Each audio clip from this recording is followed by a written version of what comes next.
Warning से डरता नहीं हूँ सर। मैं वार्निंग से नहीं डरता हूँ सर। आप ये बात तुमको जब मैं उठा ले ठीक है जाऊंगा ना तब तुमको डर लगेगा। ठीक है, कोई दिक्कत नहीं है। उठा के ले जाओगे आप तो आपके पास प्रूफ भी तो होना चाहिए ना कि क्यों आप उठा के। उसी दूसरे दिन जो है डीएफओ साहब का मुझे फ़ोन आता है और मुझे फ़ोन पर कहते हैं कि आप अगर हमें पूरे क्षेत्र में कहीं भी तेंदुआ मरा हुआ मिला तो हम आपको उठाएंगे।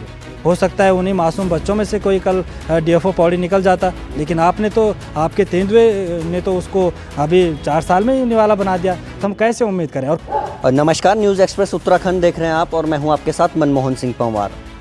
पिछले कुछ दिनों से श्रीनगर गढ़वाल में जो गुलदार है उसकी बच्चों को उठाने की घटनाएं सामने आ रही है। और जब ये घटनाएं सामने आई तो जो उत्तराखंड बेरोजगार संघ है उसके पदाधिकारी हैं, उन्होंने जब वहाँ के जो वन विभाग के अधिकारी हैं उनसे सवाल जवाब किया तो जो वहाँ पौड़ी के डीएफओ हैं उनके द्वारा उन्हें उठाने की बात कही गई। हमारे साथ सुरेश जी मौजूद हैं। सुरेश जी, क्या पूरा घटनाक्रम हुआ था? उसके बाद एक ऑडियो वायरल होता है आपका और जो पौड़ी के डीएफओ हैं, क्या पूरा घटनाक्रम हुआ था? देखिए, पिछले दिनों लंबे समय से जो है श्रीनगर में बाघ और तेंदुए का जो है आतंक बना हुआ है। लोग तेंदुए के आतंक के साए में जी रहे हैं और पिछले फरवरी सप्ताह में भी वहाँ पर एक बच्चे को निवाला बनाया था और उसके बाद फिर जो है 17 तारीख को फिर से हम बच्चे को निवाला बनाया।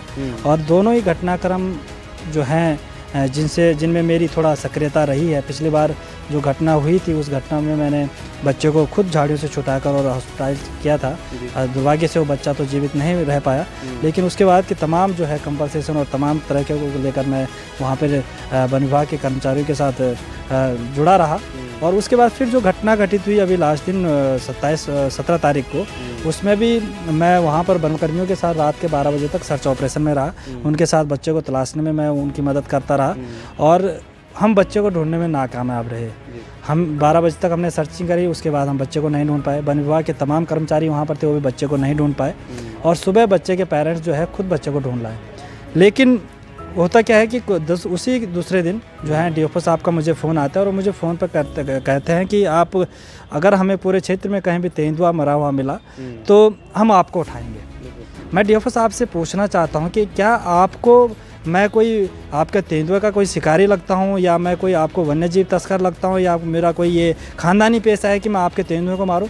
मैं तो सिर्फ आपसे ये कह रहा हूं कि आपका जो तेंदुआ जो है शहर में इस तरीके से लंबे समय से जो वहाँ पर आतंक का मचा रखा है जिसने, उसको पकड़ने की कोशिश करें और ऐसे क्षेत्र में छोड़ें जिस क्षेत्र में तेंदुओं की कमी है। तो कहीं ना कहीं जो ये जो मेरी सक्रियता वहाँ पर रही या मेरा जो इन्वॉल्वमेंट रहा वहाँ पर बच्चे को ढूंढने में, वो इसका इनाम था मुझे दिया डीएफओ साहब ने कि मैं आपको गिरफ्तार करूँगा।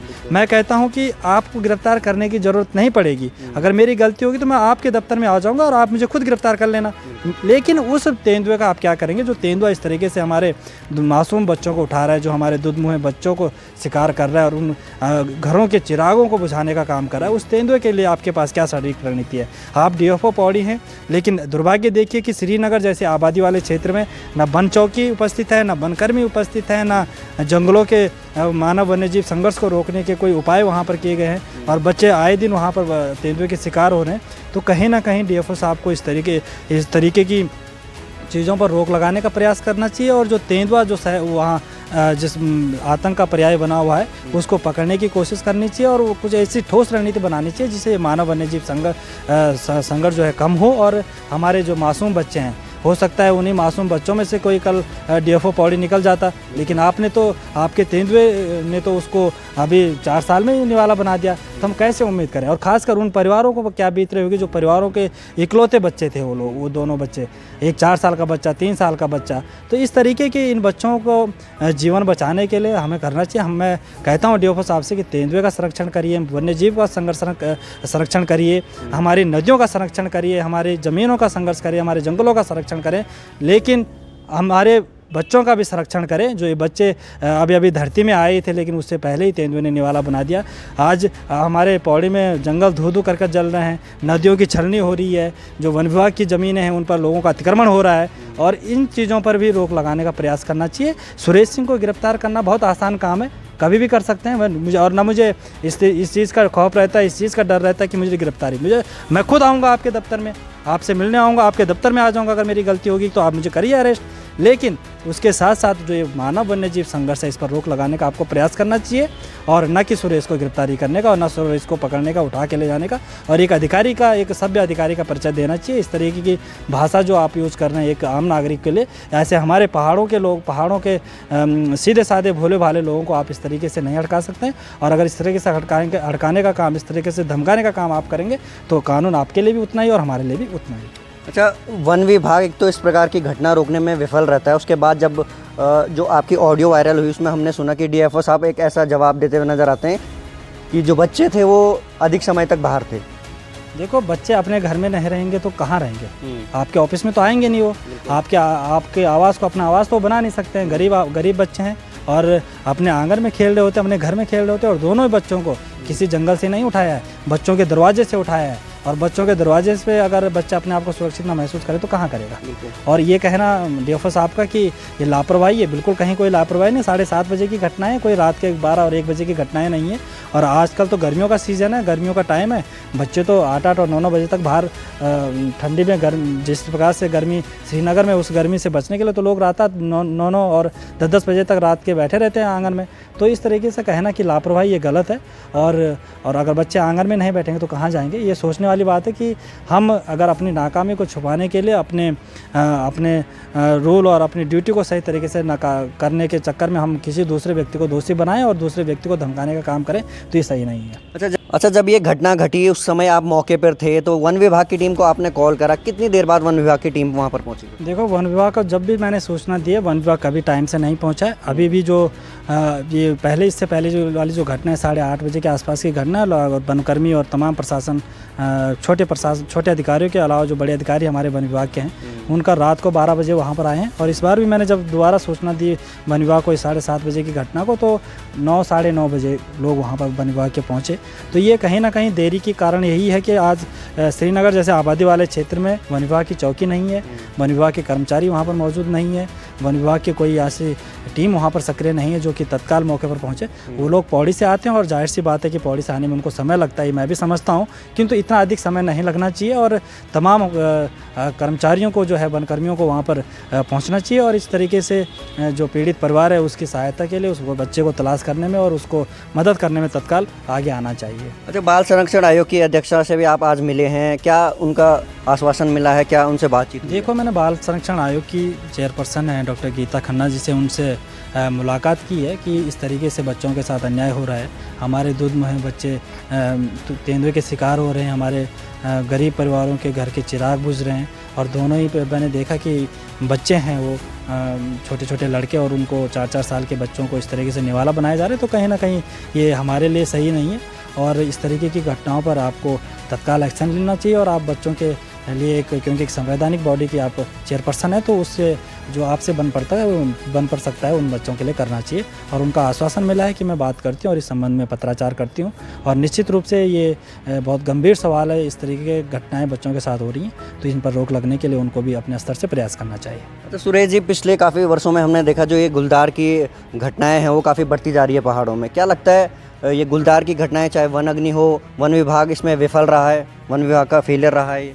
देखो, अवश्य ही रहा है। और ख़ासकर जब हमारे जो स्थानीय निवासी हैं अगर इस प्रकार की घटनाओं में आगे आते हैं तो उनको इस प्रकार से धमकाए जाते हैं, तो आने वाले समय में मुझे नहीं लगता कि कोई इस तरीके से वन विभाग के साथ कदमताल करके वहाँ की समस्याओं को या उन आग को बुझाने में और इस प्रकार की घटनाओं को रोकने में काम करेगा। ये तो इस प्रकार का डीएफओ साहब का जो संदेश है उससे यही जा रहा है कि आने वाले समय में कोई इस तरीके की गतिविधियों में अपना प्रतिभाग ना करे या इन प्रकार की गतिविधियों में सम्मिलित ना हो। तो इस तरीके की घटनाएं मेरे हिसाब से सही नहीं है वन विभाग के लिए, बल्कि वन विभाग को तो प्रोत्साहन देना चाहिए जो लोग इस तरीके से वन विभाग की मदद करें। लेकिन यहाँ तो उल्टा हो रहा है, वन विभाग के अधिकारी जो हैं सीधे तौर पर धमका रहे हैं और इस तरीके से उठाने की बात कर रहे हैं कि जैसे कि हम लोग यहाँ के मूल निवासी ना हो। हम लोग तो यहाँ के हैं, जो मूल हैं यहाँ के, और हम लोग तो जल जंगल ज़मीन की बात शुरू से करते आए हैं। हम लोग तो चाहते हैं आप वन्य जीव संरक्षण करें, लेकिन हमारे बच्चों का भी तो संरक्षण करें ना। आप हमारे बच्चों को इस तरीके से तेंदुआ निवाला बनाए लगातार और हम लोग चुप बैठें तो ये संभव नहीं होगा। और हमारी अभी भी मांग है कि इस तरीके की घटनाओं पर रोक लगे और तत्काल जो है श्रीनगर जैसे क्षेत्र में तत्काल कोई अस्थायी चौकी बनाने का काम करें, वहाँ पर वनकर्मियों की तैनाती करें, वहाँ पर जो संभावित उपाय हैं वो करें और इस तरह की घटनाओं पर रोक लगाने का काम करें। अच्छा, आपने वन विभाग से सवाल पूछे हैं, फिर जो डीएफओ हैं, हमारे सुनने में ऐसा है कि वो आपके जो शिक्षा पीएचडी आप स्कॉलर हैं उसमें भी विघ्न बन रहे हैं। देखो, उनका मेरी जो हमारे गाइड हैं उनको फ़ोन आया है और उन्होंने कहा है कि आपका स्टूडेंट इस तरीके की गतिविधियों में संलिप्त है, ऐसा नहीं करना चाहिए था। वो उनके और मेरे बीच का एक वार्तालाप है, तो हम लोगों को उस पर बात करनी चाहिए थी, न कि उसमें किसी तीसरे व्यक्ति को इन्वॉल्व करने की। और जब उन्होंने ऐसा किया तो मैंने भी अपने आगे की कार्रवाई शुरू करी और इस तरीके की मेरी पढ़ाई में व्यवधान उत्पन्न करने की जो उनकी मंशा है ये बिल्कुल कामयाब नहीं होगी। और हम लोग तो उसी यूनिवर्सिटी के छात्र हैं, उस यूनिवर्सिटी में 2012 से इनरोल है, वहाँ से हमने तमाम अपनी क्वालिफिकेशन की हैं और आगे भी हम करेंगे। तो इस तरीके की गतिविधियाँ, इस तरीके की जो कार्य हैं उनके द्वारा नहीं किए जाने चाहिए। और जहाँ तक रही बात ये मानव वन्य जीव संघर्ष को रोकने के लिए, इसमें हम उनके साथ मदद कर रहे हैं, तमाम वहाँ पर जो बच्चे हैं उनके लिए काम कर रहे हैं और उनके जब घटनाएं होती हैं तब तो वहाँ पर उपस्थित रहें और आगे भी ऐसी घटनाएं होंगी तो हम उपस्थित रहेंगे, तमाम कार्य करेंगे और कानूनी दायरे में रहते हुए करेंगे। बिना कानूनी का उल्लंघन न हमने आज तक कभी किया और न आगे करेंगे। तो बिल्कुल, ये थे हमारे साथ सुरेश जी जो बेरोजगार संघ के पदाधिकारी हैं। इन्होंने डीएफओ से जो इनकी वायरल ऑडियो हुई थी जिसमें इन्होंने जो वन विभाग से सवाल पूछे थे कि यहाँ पर टीमें नहीं मौजूद हैं और जो गुलदार की घटनाएं हैं वो लगातार बच्चों को, उत्तराखंड के बच्चों को निवाला बना रही है। पिछले समय में भी हमने देखा है कि काफ़ी जो बच्चे हैं उत्तराखंड के उनको गुलदार ले जा देते हैं, लेकिन वन विभाग निरादर रहता है, वन विभाग मौके पर नहीं रहता है और जब यहाँ के व्यक्ति वन विभाग से सवाल करते हैं तो उनको धमकियाँ दी जाती है कि आपको उठा लिया जाएगा। आप क्या सोचते हैं इस खबर के बारे में, हमें कमेंट बॉक्स में ज़रूर बताएं और बने रहें न्यूज़ एक्सप्रेस उत्तराखंड के साथ।